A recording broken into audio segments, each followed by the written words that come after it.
Hi, I'm Luke. I'm a bike gearhead, and today we're going to be talking about e-mountain bikes. We're going to go over some stuff that's kind of also relevant to e-road bike, e-gravel, e-commuter, etc. The bike we have in our stand right now is a Pivot Shuttle LT. It's Pivot's long travel e-bike offering. It's a Class 1 e-bike, so there are 3 separate classes of e-bikes in the United States. Class 1 is pedal assist up to 20 miles an hour. Class 2 is throttle, which isn't very common, and Class 3 is pedal assist up to 28 miles an hour. So Class 1 is what you're going to see with your e-mountain bikes. Class 3 is what you're going to see with like e-gravel, e-commuter, if you're going to be riding on the road, that sort of thing. The first thing to point out, whatever e-bike you get, be very, very sure that you're following the local laws and regulations for the area you're going to be riding. Whether it's a bike path, whether it's a trail, whether it's on the road, they vary from jurisdiction to jurisdiction, so you want to make sure you're following the rules. They're becoming a lot more commonplace, but still make sure you're covered there. The main thing we want to talk about is differences between e-bikes and regular bikes. And they're regular bikes. They're not acoustic bikes. They're not analog bikes. They're regular bikes. This is an e-bike. A regular bike is a regular bike. And I will die on that hill. That being said, e-bikes are still relevant, and they're going to be more and more relevant as time goes on. Like, they're gonna have their place and they're not going anywhere. So we figure we might as well talk about them. So the main difference between an e-bike and a regular bike is the motor, right down here.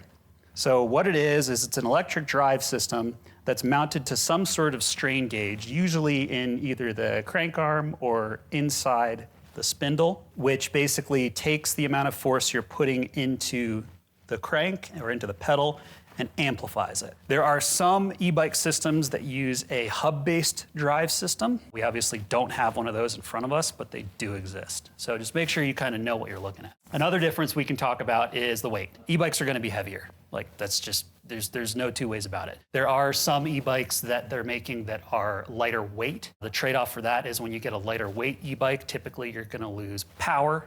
You're also going to lose range because the battery is smaller. This bike is not a lightweight e-bike. It's not heavy.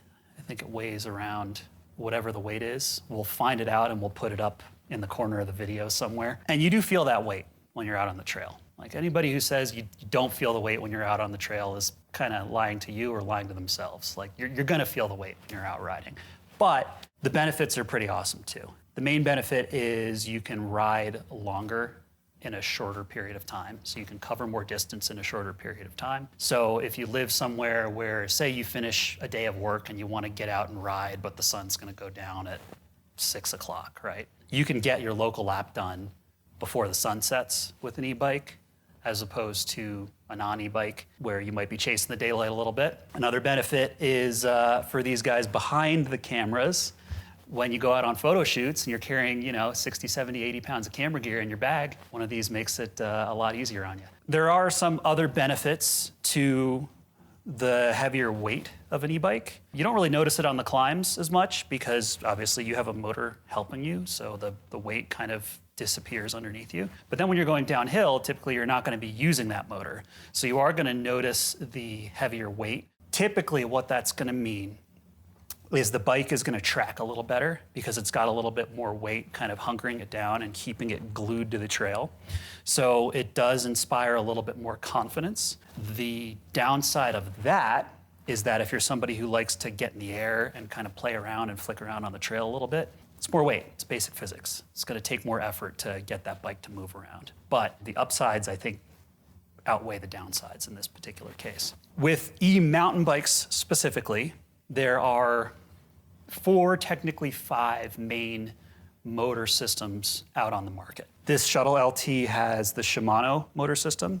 This one has an EP801, I believe, in it. There is also a Bosch drive system. There is a Fazua, which is used on some of the lighter weight e-bike platforms because it's a lower power, lower battery capacity, so you're gonna drop several pounds. Then there's Bros. They do their own motors for certain brands, but then they also manufacture motors for SRAM, and I believe Specialized uses some Bros motors. Those are the 5 main e-bike motors. With explaining the different motor systems. We can dive into the actual tech tips part of the video, which is what to do if you have a problem with your motor. It varies brand by brand. So we're not going to go into the specifics of that with this video, but we are going to tell you some basic troubleshooting things you can do with pretty much any motor. All of these motors are going to have a main drive unit.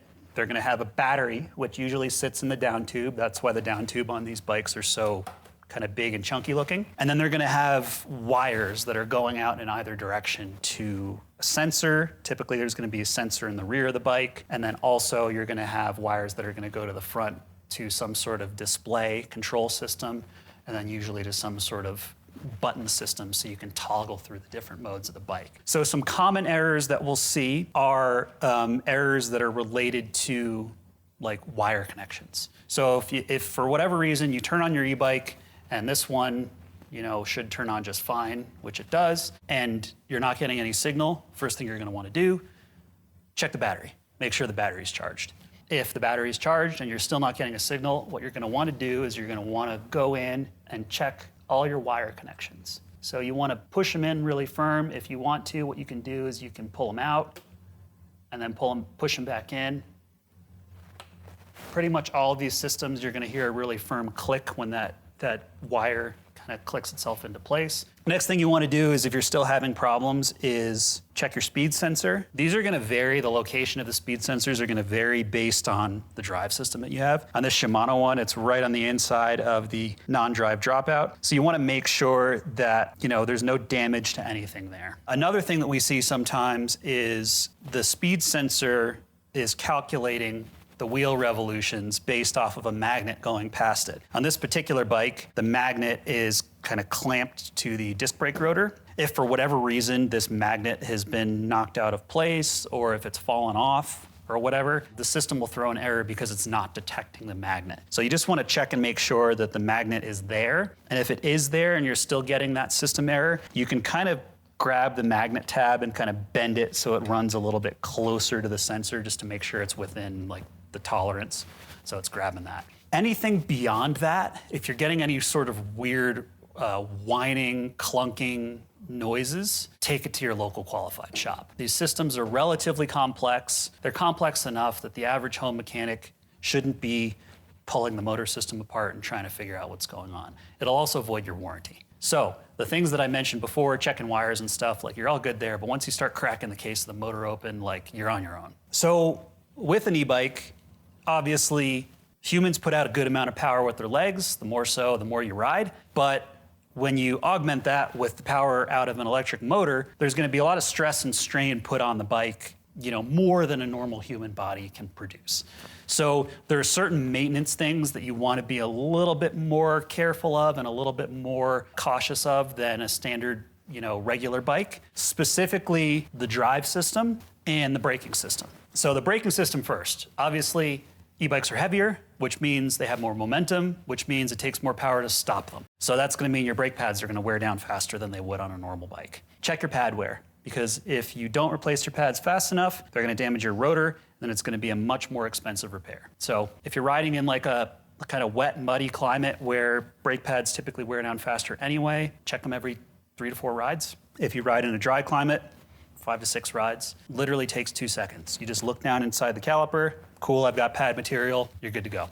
The next thing we want to make sure that we're being on top of with maintenance is the drivetrain itself. There's 2 specific areas that you want to really, really be careful of. The first area is the crank, and the second area is the chain. The crank area, if the bolts are torqued properly when the bike is assembled, you should be okay, but you always want to double check. On this bike specifically, you have the chainring bolts that it's not a bad idea to just put a wrench on them and make sure they're tight every 5 or 6 rides, just because there's so much stress being driven through this chainring. And then you also want to double check the crank arm pinch bolts, which sit here and here on this particular Shimano crank. Check the torque specs, find the manufacturer torque specs, and just make sure they're tight every 5 or 6 rides or so. And then the last part is the chain. It's a really, really critical part of an e-bike system because there's so much additional power being driven through the chain because of the motor. You really, really want to make sure that you check your chain more frequently than you would with like a standard regular bike. Again, I'm saying regular bike. So you want to make sure that you get a chain checker, and a good chain checker. Don't buy a $5 chain checker on Amazon because the numbers are gonna be off and your chain could be wildly stretched out and you won't know. So spend the extra 10 bucks, 15 bucks, get a good chain checker, and every 3 or 4 rides, just go ahead and check your chain. And I'm glad I did because this one's worn out. So we're gonna have to replace this one.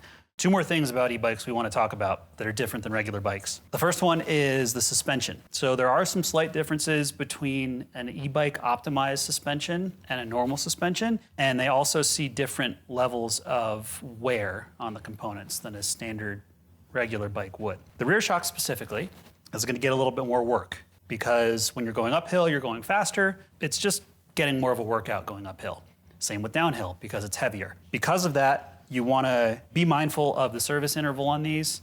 And if you have the option, do the service interval before recommended as opposed to after recommended. It's like changing the oil in your car. The only downside of changing the oil in your car before you're supposed to is cost. Like, it's not going to hurt the car at all. It's not going to hurt the shock at all. Change it early if you have the opportunity. Same thing with the forks. An e-bike optimized fork, these vary brand by brand. Some of them have differences to the compression and rebound tune because they're dealing with heavier weight. Typically, they're also dealing with higher speeds. So they're gonna give you a firmer compression and rebound tune to compensate for that. Some actually have bigger steer tubes and bigger crowns on them. So I know RockShox specifically makes I think it's an 1.75 inch crown that requires a specific crown race. So these are things you want to keep in mind. So the main thing with e-bike suspension is just similar to the brakes. Be mindful of it, service it more often than not. And then the last point about e-bikes, battery storage is pretty important. So you want to store your battery not fully charged for long periods of time. Obviously, if you're going to go for a ride the following day and you want to top the battery off the night before, like, yeah, go for it. But if you're going to put it away for the winter, make sure it's not fully charged. You want to store the battery at around 30% charge. This varies brand to brand. Some brands have recommendations, some don't. But the general rule of thumb with lithium-ion batteries is you want to store them not fully charged, not fully depleted, between 30 and 50%. The other thing that's really important is you want to avoid extreme temperatures. It's not like the battery's going to blow up or anything, but it's just a good rule of thumb to avoid, like, keeping it in a hot garage in the middle of the summer or keeping it in a really cold garage in the middle of winter. Just reduces the chance that it's going to damage the battery in any way. Thanks for watching. Hope you learned a little something about e-bikes, and if you did, you might consider adding one to your stable. If you are, feel free to reach out to our Gearhead team if you have any questions about specific e-bikes or want to purchase one. If you liked the video, be sure to like it, subscribe, and leave a comment down below. Also keep in mind, this Tech Tips series is not really even fully baked out yet, so we're still coming up with new topics, and we're definitely willing to take suggestions. So if you want to see something specific, leave a comment, and if we like it, we'll make a video. We'll see you on the next one.